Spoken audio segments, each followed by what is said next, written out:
کل میری مولانا غفور حیدری صاحب, سینیٹر کامران مرتضیٰ صاحب جو GPI کے رہنما ہیں, ان سے ملاقات ہوئی. انہوں نے اطمینان کا اظہار کیا. انہوں نے کہا ہم اصول کی بنیاد پر آگے بڑھنا چاہتے ہیں اور جو بھی جمہوریت کے لیے, انسانی حقوق کے لیے, شرافت کے لیے ہمارا ساتھ دے گا ہم اس کا خیر مقدم کریں گے. کوئی ہم پہ احسان نہیں کرے گا. یہ پاکستان کی قوم کا اس وقت تقاضا ہے کہ ان کے لیے آواز بلند کی جائے. سلمان صاحب یہ بتائیے گا کہ KP میں کرپشن کے معاملات سامنے آ رہے ہیں. اعظم خان سواتی نے بھی ایک اسکینڈل کی بات کی ہے. اس کے بعد آپ کے جو ہزارہ ڈویژن کے صدر ہیں انہوں نے بھی ایک معاملہ اٹھایا ہے بابر سلیم سواتی کے حوالے سے. اس پر ایک خط بھی لکھا گیا ہے چیف منسٹر کو, لیکن ابھی تک نہ کوئی کمیٹی بنی ہے نہ کوئی. حالانکہ خان صاحب نے سخت ریزرویشن شو کیے ہیں اس پر اور ان نے کنسرن. کرپشن کی کوئی جگہ نہیں ہے PTI کی حکومت میں, وہ خیبر پختونخوا میں ہو یا انشاءاللہ وفاق کی سطح پہ ہو.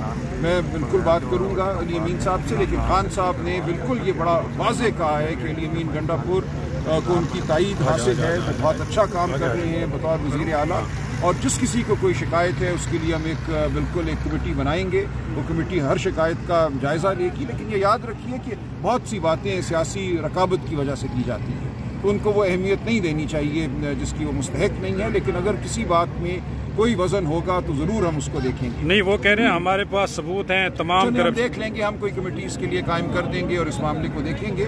لیکن علی امین گنڈا پور صاحب کے حوالے سے خان صاحب نے کہا کہ سب سے کہہ دو کہ جو کوئی یہ بات کرتا ہے کہ ان کی وزارت اعلیٰ کو کوئی خطرہ ہے وہ غلط کہتا ہے. راجہ صاحب یہ فرمائیے گا کہ ILF کے آرگنائزر کے اعلان کے بغیر اسلام آباد میں وکلا کا ایک الیکشن کروایا گیا اور انصر کیانی کو صدر نامزد کیا گیا, اور انتظار پنجوتا جب اس جگہ پر پہنچے تو ان کے ساتھ بھی وکلا کی بدمزگی ہوئی ہے. اس حوالے سے پارٹی کیا سٹینڈ لے رہی ہے؟ دیکھیے, اس کی تفصیلات مجھے نہیں پتا. انتظار پنجوتا صاحب سے میں بات کروں گا. دیکھیے, یہ واقعات ہوتی ہیں جو ہوتی ہیں ختم ہو جاتی ہیں. انتظار پنجوتا صاحب ILF کے اس وقت آرگنائزر ہیں. جو بھی تقرریاں ہوں گی, جو بھی کوئی ہمارا امیدوار ہوگا وہ ان کی ایما سے ہوگا, پارٹی کی ایما سے ہوگا, تو اس میں کوئی دو رائے نہیں ہوگا. آپ نے آج ایک بیان دیا ہے جس میں آپ نے کہا ہے کہ جو بھی الائنس بنے گا اپوزیشن کے ساتھ, ہمارا پہلا مطالبہ اور آخری مطالبہ عمران خان کی رہائی ہے. اور جب آپ مولانا صاحب کے ساتھ بیٹھیں گے, ظاہر ہے مولانا صاحب وہ اس بات کو تو انڈورس کریں گے, لیکن باقی جو آپ کے ایشوز ہیں, آئین کی بالادستی ہے, قانون سب کی, پہ وہ ہمارے ساتھ چلیں گے. دیکھیں, یہ تو منیمم ایجنڈا ہے نا. آئین اور قانون کی بالادستی پہ اگر کوئی یقین نہیں رکھتا تو پھر وہ ہمارے ساتھ کیا چلے گا. تو یہ بالکل واضح, اور مجھے اس میں کوئی دشواری نظر نہیں آ رہی کہ تمام جماعتیں جو ہمارے ساتھ گفتگو کر رہی ہیں یا ہمارے ساتھ بیٹھنے کو تیار ہیں, وہ JUI ہو, وہ چکزئی صاحب کی جماعت ہو, وہ GDA کی جماعتیں ہوں, سب اس بات پر بالکل متفق ہیں کہ پاکستان کا مستقبل اب آئین اور قانون سے جڑا ہوا ہے.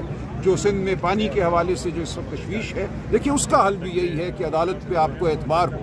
اگر عدالت پہ اعتبار نہیں ہے تو پھر آپ کسی بھی معاملے کو لے کر سڑکوں پہ آتے ہیں. ہونا تو یہ چاہیے کہ انڈس کارڈ کے حوالے سے اگر کوئی خلاف ورزی ہو رہی ہے تو لوگوں کو یقین ہو, اعتماد ہو کہ عدالتیں جو ہیں قانون کا نفاذ کرائیں گی. اگر وہ اعتماد ختم ہو جائے تو پھر ملک میں بدامنی ہوگی. افغانستان کے بارے میں بھی خان صاحب نے بہت اہم باتیں کی. جو اس وقت بدامنی صوبہ خیبر پختونخوا میں ہے, انہوں نے بتایا کہ ان کی جو حکومت کے دوران جو ان کے تعلقات تھے اشرف غنی حکومت کے ساتھ, اگرچہ وہ ایک پاکستان مخالف حکومت تھی, لیکن انہوں نے آگے بڑھ کر تعلقات پیدا کیے. مقصد یہی تھا کہ پاکستان میں استحکام رہے.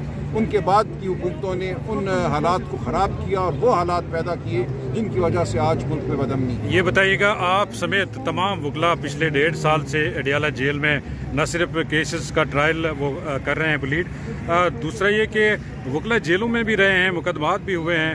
آج علیمہ خان نے بڑے سخت برہمی کا اظہار کیا وکلا کے ساتھ باہر اڈیالہ جیل کے داخلی دروازے پر. میں اس وقت موجود نہیں تھا, مجھے نہیں پتا کیا گفتگو ہوئی اور کس وکیل سے کیا بات ہوئی. دیکھیے, اس کو عمومی کوئی بات نہیں بنانا چاہیے. بہت سے وکلاء ہیں جو مختلف نوعیت کے کام کر رہے ہیں اور میں سب کو سراہتا ہوں.